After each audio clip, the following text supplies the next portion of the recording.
Halo semuanya para penggemar serial India Paramavatar Sri Krishna. Di video kali ini saya akan membahas sinopsis Paramavatar Sri Krishna yang akan tayang di Antv. Sebelum lanjut ke videonya, jangan lupa untuk klik subscribe-nya terlebih dahulu. Pada episode kali ini Rohini berkata pada Resi Gargacarya jika Akrur masih hidup bahkan setelah kepalanya dipotong maka pasti ada cara untuk menghidupkannya kembali dengan menyatukan kepalanya ke tubuhnya. Sementara itu Kana dan teman-temannya berada di ladang mengembala sapi-sapi mereka. Balram duduk dan dia menikmati makan ladu. Tiba-tiba Kana mendengar seperti ada sesuatu sedang memanggilnya. Saat Balram membuka matanya, Kana dan yang lain sudah tidak ada di sana dan dia bingung. Resi bilang ya Maharani ada jalan tapi untuk itu aku butuh air yang diberikan oleh sapi Surbi. Rohini mengatakan sapi Surbi. Guru bilang ya dia adalah putri Prajapati Daksa dan dia mengutuknya menjadi patung sapi. Hanya air sapi Surbi yang dapat mengembalikan Akrur. Dewa Wisnu berkata kepada Narada Muni, Devrishi Daksa telah mengutuk putrinya sendiri di bawah pengaruh egonya. Setelah dia dikutuk, Surbi mendatangiku. Kemudian aku memberinya harapan bahwa kapanpun ayahnya Prajapati Daksa membutuhkan bantuannya di Dwapara, bentukan aku akan membebaskannya dan hanya dengan begitu dia akan dapat membantu ayahnya. Resi Gargacarya bilang Rohini, aku telah mengirim beberapa resi untuk membawa beberapa obat dan jamu. Dan setelah aku mendapatkan air dari sapi Surbi, baru kemudian aku dapat menggabungkan kepala Akrur ke tubuhnya. Kanha pergi ke patung sapi yang berada di dekat sungai Yamuna. Dia berkata, ibu sapi aku pikir kamu adalah jiwa yang ingin bebas. Dan aku akan melakukan sesuatu untuk membebaskanmu. Kansa melihat Devaki dan mengatakan apa yang terjadi saudari. Devaki bilang aku merasa anakku ada di sini. Kansa bilang ya adik, dia ada di sini karena dia tinggal di Gokul.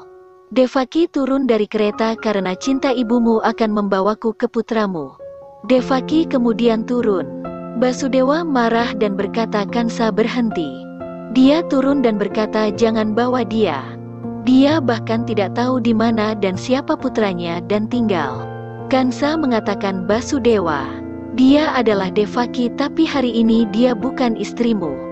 Dia adalah adikku Devaki dan ibu Devaki. Dia adalah istriku ucap Basudewa. Kansa tertawa dan berkata aku akan memberitahumu siapa dia. Dia adalah bentuk Devaki dengan hanya cinta ibunya di dalam dirinya. Dalam kilas balik, Kansa dan Devaki ada di istana dan Kansa berkata kepada Devaki, aku tahu kau selalu membenciku sebagai saudara tapi sebagian dari dirimu masih ada yang akan melakukan apa yang kuinginkan dan membawaku pada kebenaran. Apa yang kamu katakan tanya Devaki. Kansa berkata bahwa aku adalah Dewa Kansa dan di dalam dirimu. Kamu telah bertahun-tahun meletakkan Devaki itu di dalam sangkar yang merawat putramu dan bersedia bertemu dengannya dan menghujani cintamu padanya. Hari ini aku akan menghapus Devaki itu dari tubuhmu dan membawanya bersamaku. Ibu Devaki keluar ucap Kansa. Seorang Devaki keluar dari tubuh Devki yang meneteskan air mata dan berkata di mana anakku? Aku ingin bertemu anakku. Kansa tertawa dan berkata lihat Devaki. Dia akan membawaku ke putra kedelapanmu karena cinta ibunya akan mengenali siapa putranya. Devaki kaget dan mengatakan Kansa jangan lakukan ini. Kau tidak akan mencapai apa-apa. Kansa mengatakan sampai hari ini kau tinggal di sini mengatakan anakmu akan datang dan membawamu dari sini tapi dia tidak datang. Sekarang bentukmu yang merawat anakmu akan membawaku kepadanya. Kansa membawa Devaki yang lain dan pergi. Devaki mengatakan tidak Kansa berhenti. Lihat Basudewa. Sekarang kamu tidak dapat melakukan apapun kata Kansa. Kansa tertawa dan mengatakan hari ini bahwa Wisnu tidak akan dapat melakukan apapun karena Devaki ini hanya peduli pada putranya dan tidak akan mendengarkan siapapun. Basudewa pun menangis. Nanda mendatangi Yasoda dan memberitahunya sesuatu. Yasoda khawatir mendengar penjelasan Nanda. Kemudian Nanda pamit untuk pergi. Kana mendatangi patung sapi yang seolah-olah memanggilnya. Kana berkata, "Aku akan melakukan apapun untuk menghilangkan kesedihanmu. Tetapi aku tidak dapat memahami cara berbicaramu." Kemudian Kana berkata, "Gurudev Gardacarya, aku mengerti apa yang harus aku lakukan." Kemudian Kana mulai meniup serulingnya.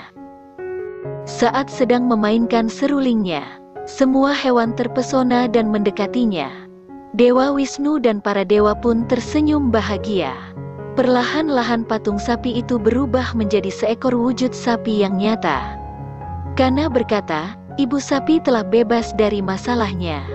Di sisi lain tiba-tiba Damodar datang berlari menemui Yasoda. Damodar berkata bahwa Maharaja Kansa datang ke Gokul bersama Basudewa dan Devaki. Tiba-tiba datang Janur dan Pralap dan berkata, "Kemana Nanda? Dan kenapa dia tidak terlihat?" Yashoda menjawab, "Dia keluar dan ada sesuatu pekerjaan." Kana berkata, "Sekarang ibu sapi sudah bebas." Sapi itu merasa senang dan berterima kasih pada Kana. Saat Kana pergi, sapi itu menunjukkan wujud aslinya. Sekian untuk sinopsis hari ini. Saksikan keseruan para Mavatar Sri Krishna hanya di Antv.